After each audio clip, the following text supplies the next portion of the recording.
जय हिंद दोस्तों, आपका स्वागत करते हैं फिर से। आज मैं फिर आपका जो है कि वोकैबुलरी का सेशन हम लाए हैं और सभी को बहुत बहुत धन्यवाद और आभार। आप लोग हेल्प कर रहे हैं, थैंक यू। और बहुत ज़्यादा टाइम ना वेस्ट करते हुए हम स्टार्ट करेंगे, क्योंकि क्या होता है कि वीडियो लंबा थोड़ा सा हो जाता है, आई थिंक ऐसा मुझे लगता है। और एक और भी क्वेरी थी कि मेरा जो टेम्पो होता है, मतलब स्पीड ऑफ स्पीकिंग, जो वो एक्सेंट होता है, वो थोड़ा सा मैं स्पीड से ज़्यादा बोलता हूँ। तो आज थोड़ा सा मैं रिलैक्स होके बोलूँगा and I will try my best. So आज ये कुछ मैंने कहा था ना आपको कि एक सीरीज़ हम वोकैबुलरी का स्टार्ट करेंगे, और आप अगर लगातार मतलब कुछ दिन अगर आप लगातार मेरे साथ बने हैं तो आप देखेंगे कुछ दिन के बाद आपके पास एक अच्छा वर्ड का कलेक्शन होगा। और मैं आपसे रिक्वेस्ट करूंगा, जो भी देखता है या जो पढ़ रहे हैं, ये वोकैब को ज़रूर लिखें, और उनके साथ साथ जो हम सिनोनिम्स है उनके और भी 2-4 वर्ड्स एक्स्ट्रा में लिखते हैं वो आप ज़रूर नोट डाउन करें। इससे बेनिफिट ही होगा कि संडे को या सैटरडे को जब आपको टाइम मिले तो ऐसे पलट के देख लें। हालांकि अगर आप रेगुलर क्लासेस को देख रहे हैं तो जाहिर सी बात है वर्ड्स तो रिपीट होते रहेंगे, ये कहीं ना कहीं होंगे। तो आज के जो क्वेश्चंस हैं, 2 सिनोनिम्स हैं, 2 एंटोनिम्स हैं, ये भी सीजीएल में आए हुए थे, तो इनको हम करते हैं। देखिए, जो पहला लिखा गया है सिनोनिम्स हमें फाइंड आउट करना है। इसमें आपको दिखाई दे रहा होगा अच्छे से, सिंटिलेटिंग।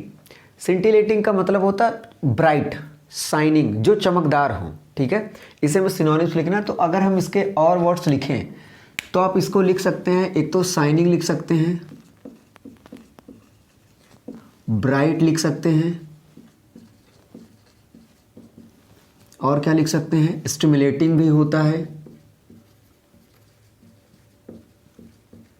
स्टिमुलेटिंग लिख सकते हैं। ठीक, अब स्टिंगिंग का मतलब जो होता है ये होता है आपका, जैसे कभी आप क्या होते हैं, जैसे मान लेते हैं स्टिंगिंग का मतलब होता है वुंड, इंजरियस जो होता है, वुंडेड आप कह लें या इंजरियस,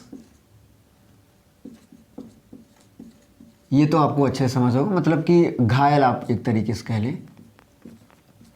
ठीक है, उनका मतलब घाव होता, और ये क्या होता है, चमकदार। ठीक है, ये शाइनिंग तो आप समझ जाते हैं। ग्लिटरिंग, हाँ, इस ग्लिटरिंग भी होता है। ग्लिटरिंग को और अगर लिखें तो ग्लीमिंग भी होता है, ग्लीमिंग इसका सिनोनिम्स लिख सकते हैं। और आप एक्सिलरेटिंग लिख सकते हैं, एक्सिलरेटिंग, जो ब्राइट हो, शाइनिंग हो, ग्लिटरिंग हो, उसे बोलते हैं ग्लिटरिंग हो, ग्लीमिंग हो, एक्सिलरेटिंग हो, ये एच है और ये एक्स। एक्सिलरेटिंग हो गया, स्टिमुलेटिंग हो गया, ब्राइट हो गया, शाइनिंग हो गया, ये सभी इसके क्या सिनोनिम्स है। आगे फ्लैटरिंग का मतलब वो इंसान जो बड़ा चापलूस टाइप का होता है, जैसे कहते हैं ना कि बड़ा चापलूस है वो। तो ये जो फ्लैटरिंग वर्ड्स है, आप ये कह सकते हैं कि जो कम्प्लीमेंट्री हो, मतलब कि कम्प्लीमेंट्री हम इसलिए लिख दे रहे हैं, कम्प्लीमेंट्री का मतलब वो जो पूरक हो उसे फ्लैट करके, मतलब उसे चापलूसी करके करता है। अच्छा, एक वर्ड होता है कजोल, इसे आप हीरोइन का नाम मत समझिएगा, एक्ट्रेस का, कजोल। इसका कजोल का मतलब होता है किसी को मतलब फुसलाना, अल्यूर करना, अट्रैक्ट करना, बहला देना, फुसला देना। तो अगर ये कजोल होता है तो इसका जो आपका एडजेक्टिव बनेगा तो हम क्या कह देंगे, कजोलिंग। ठीक है, तो फ्लैटरिंग, कम्प्लीमेंट्री, कजोलिंग का मतलब आप कह लें चापलूसी, आप कह सकते हैं चापलूसी। ठीक है, हालांकि अच्छा वर्ड था। बोरिंग, बोरिंग का मतलब सभी को पता है कि जिस चीज़ से आप एकदम बहुत पकाऊ हो, बोरिंग हो, उसी को कहते हैं। तो इसको कई वर्ड्स हैं, आप लिख सकते हैं। एक तो आप लिख सकते हैं टायरसम। देखिए, मैं आपको साथ साथ कई चीज़ें ये भी बताऊंगा कैसे हमें सिनोनिम्स को फाइंड आउट करना होता है, मतलब कैसे आप बना सकते हैं। अभी मैं आपको दिखाता हूँ। जैसे बोरिंग होता है, टायर का मतलब क्या होता है, थकना होता है, कहते हैं टायर्ड है वो। तो टायरसम का मतलब बहुत ज़्यादा थका हो, इसे हमने बना दिया, एडजेक्टिव बना दिया। आप एग्जॉस्टेड भी यूज़ कर सकते हैं, एग्जॉस्टिंग। टीडियस भी लिख सकते हैं, मोनोटोनस होता है, मोनोटोनस। ठीक, आप लिख सकते हैं बोरिंग को टायरसम लिख सकते हैं, एग्जॉस्टिंग लिख सकते हैं, टीडियस लिख सकते हैं, मोनोटोनस। और आप कहीं ना कहीं आप डल भी लिख सकते हैं, इसे डल। ठीक है, तो ये क्या हो, बोरिंग, पकाऊ, जो थकाऊ हो कि आप वो हो जाए। अब इसे हमें फाइंड आउट करना है। Let me take one red one. तो अगर इसे हम फाइंड आउट करें तो सिंटिलेटिंग का हमें चाहिए क्या, सिनोनिम चाहिए। और अगर सिनोनिम चाहिए तो हमें वो चाहिए जो इसके साथ, मतलब सिनोनिम्स का मतलब सेम वर्ड, जो सेम सेम मतलब रखता हो, सेम का उसका मीनिंग हो। तो ये यहाँ पर जो सिनोनिम होगा वो होगा option number B, glittering. Scintillating मतलब शाइनिंग, ब्राइटिंग, स्टिमुलेटिंग, स्टिंगिंग का मतलब वुंडेड या इंजरियस, ग्लिटरिंग का मतलब ग्लीमिंग, एक्जिलरेटिंग, फ्लैटरिंग का मतलब कम्प्लीमेंट्री या कजोलिंग, चापलूसी टाइप का, बोरिंग आप समझते ही टायरसम हो, एग्जॉस्टिंग हो। देखिए अगर इसके सामने तो ये सिनोनिम्स है, अगर इसका मतलब आपको पता है तो इन सब का मतलब भी वही होगा, इसलिए मैं इन सब चीज़ों को लिख नहीं रहा हूँ। ठीक है, अगर आप मतलब कहते हैं तो मैं ज़रूर लिखूँगा। ऑब्लिगेटरी, तो ये वाला ऑप्शन क्या आपका सही है, सिनोनिम्स है। अब हमें दिखना है ऑब्लिगेटरी। ये जो होता है इसे हम कहते हैं इम्पॉर्टेंट, जो कहते हैं बड़ा ही इम्पॉर्टेंट होता है, इम्पॉर्टेंट। और क्या लिख सकते हैं, मैंडेटरी लिख सकते हैं। हालांकि अच्छा इसमें लिखा गया तो इसको हम दूसरा कुछ लिखते हैं। इसेंशियल लिख सकते हैं। और क्या लिख सकते हैं आप, रिक्विजिट भी होता है बहुत, मतलब जो ज़रूरी हो। ऑब्लिगेटरी, इम्पॉर्टेंट लिख सकते हैं, एसेंशियल लिख सकते हैं, कंपलसरी भी लिख सकते हैं। रिक्विजिट एक होता है बड़ा, ये मतलब रिक्विजिट, और कितना लिख दें भाई, ठीक है। अब इसको लिख देते हैं, इसके सामने लिख देते हैं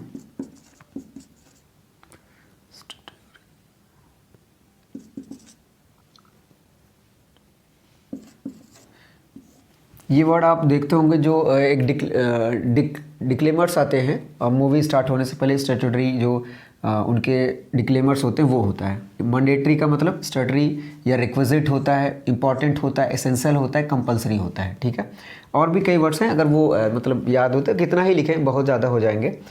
रिकलेस का मतलब होता है वो जो बड़ा ही इनकॉन्शियस हो, मतलब कि केयरलेस, आप इसे लिख सकते हैं केयरलेस, इनकॉन्शियस, इनकॉशस मतलब जो थॉटलेस हो। ठीक है,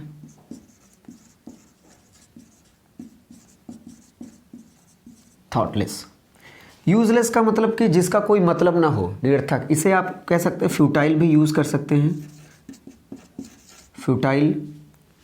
और फ्रूटलेस भी लिख सकते हैं, फ्रूटलेस। फ्रूटलेस का मतलब जिसका कोई अर्थ ही नहीं निकलेगा, उसका कोई परिणाम ही नहीं रहेगा, तो फिर क्या ही मतलब है। तो ये यूजलेस, फ्यूटाइल, फ्यूटाइल बोल सकते हैं, फ्रूटलेस बोल सकते हैं ये। अब आता है एग्रेसिव। देखिए अग्रेसिव तो मुझे लगता है ये नॉर्मल टर्म है कि सब लोग यूज़ करते हैं कि यार ये एग्रेसिव हो, एग्रेसिव। देखिए अब इसको मैं बनाता हूँ, जैसे आपने एक वर्ड सुना होगा कम्बैट। कम्बैट का मतलब युद्ध या लड़ना। तो जो जिसका नेचर होगा लड़ाकू, उसे क्या बन सकते हैं, तो आप बोल सकते हैं कम्बैटिव। ये टी है, ठीक है, तो आप क्या बोल सकते हैं, कम्बैट से कम्बेटिव बोल सकते हैं। और ये बहुत ही, और एक होता है, मैंने आपको बताया था शायद एक स्टडी या पिछले दिन, एंटागोनिस्टिक भी होता है। एंटागोनिस्टिक इसका मतलब होता है कि जो थोड़ा सा तेज़ हो, एग्रेसिव हो, आर्गुमेंटेटिव इसको बोल सकते हैं, आर्गुमेंटेटिव। तो जो डिस्कसिंग हमने लिखा था, एग्रेसिव का मतलब कम्बैटिव, एंटागोनिस्टिक। तो अगर हमें इसका क्या निकालना हो, सिनोनिम्स, इन दोनों को हमें सिनोनिम्स से फाइंड आउट करना है। तो इम्पॉर्टेंट है, एसेंशियल है, कंपलसरी है, तो जो इसका ये वाला ऑप्शन क्या होगा, सही होगा। ठीक है, अब देखिए आगे देखते हैं, इसे हमें सीखना है, ये है हमें फाइंड आउट करना। दो वर्ड्स हैं और इनका निकालना है आपको एंटोनिम्स। तो सबसे पहले हम वर्ड्स को एक्सप्लेन कर लेते हैं कैसे क्या होगा। ठीक है, देखिए वैग्रेंट का मतलब होता है एक जो बंजारन टाइप के होते हैं, जो यहाँ से वहाँ इधर से उधर भटकते रहते हैं, एक जगह ठिकाना नहीं होता, उन्हीं को बोलते हैं वैग्रेंट। या जो घुमक्कड़ होते हैं, वंडरर होते हैं। अच्छा, वंडर दिया भी है, देखिए इसको आप बोल सकते हैं वेगाबांड।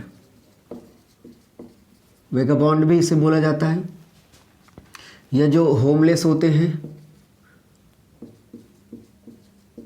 होमलेस आप कह सकते हैं, वेगाबॉन्ड हो गया। ठीक है, और जो ड्रिफ्टिंग करते हैं